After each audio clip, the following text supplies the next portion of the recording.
just got through describing ionic bonding as being a transfer of electrons, and then the ions are just held together by the electrostatics. But we also mentioned, and just now mentioned, the model that includes polarizability, so that we see that the electron cloud of the anion was shifted towards the positive ion rather than being completely spherical. And if that cloud was sufficiently distorted, we could say those electrons were being shared. Previous to that, we were talking about covalent bonding as sharing, and it was originally proposed to be perfect sharing, and we said, well, that's kind of silly. Very little in life is perfect sharing, so the more electronegative atom would have the electrons closer to it, so that's not as much sharing as it was before. If you use both those models together, then you come up with a continuum in the bonding models that has between those two extremes what we call polar covalent bonding. So I'm just going to draw a picture. We had our myth of the perfect sharing between hydrogen and fluorine, where these were just perfectly the same. And no, that's not the way it works, because hydrogen and fluorine are not matched in electronegativity. So instead, we should really be drawing something more like H and F, and they're closer to the fluorine. It's got more of a share, and the hydrogen is kind of along for the ride. It's like, I'd like to say they're mine, but I'm sticking around. They're sort of mine. And we use either this symbology using the Greek lowercase deltas, or the arrow to show that the electrons are being drawn towards the fluorine, leaving a sort of positive charge at the other end of this. This was, in this case, a myth of perfect covalent, and this is the polar covalent. And then we also had the idea of a perfect ionic, where one of the atoms became positively charged by losing an electron, and the other one became negatively charged by gaining an electron, and then they were held together by the fact that the opposites attract the electrostatics, okay? So that would be perfect ionic.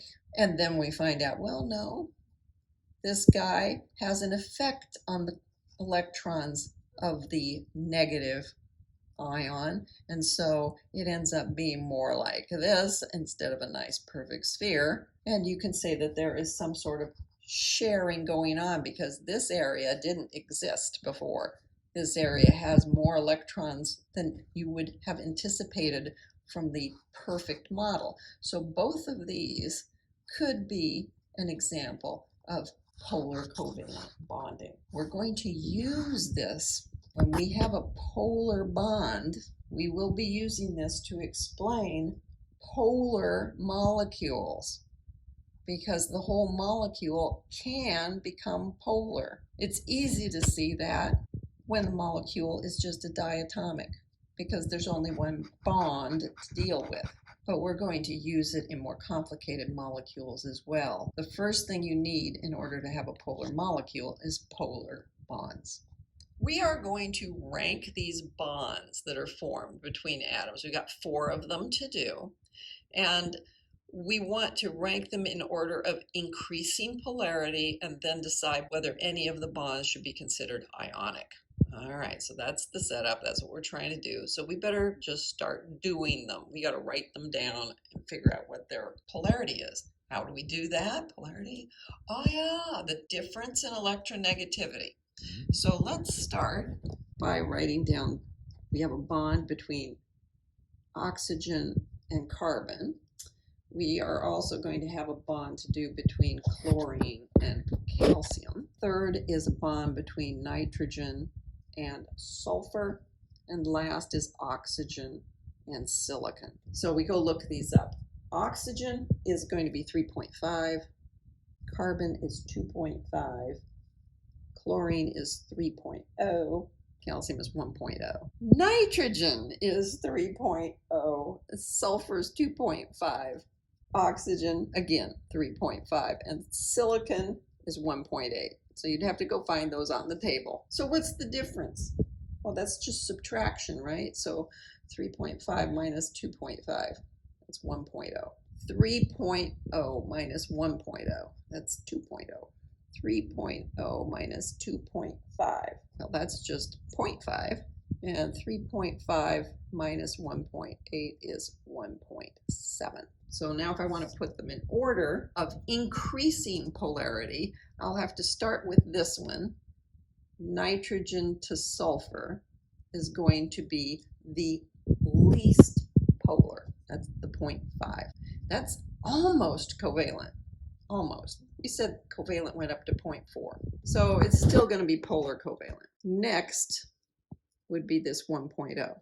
So between oxygen and carbon is 1.0. Well, that's polar covalent. And then the 1.7 was between oxygen and silicon.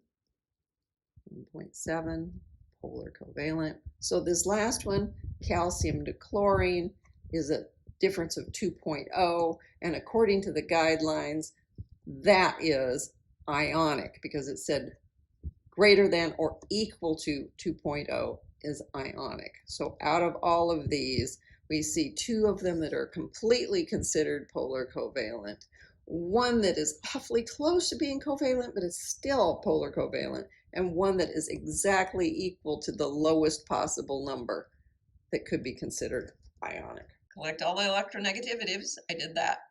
Calculate the differences, I did that. And then when I start examining them, I find out that 3 of them we should consider to be covalent, polar covalent, and the last was ionic.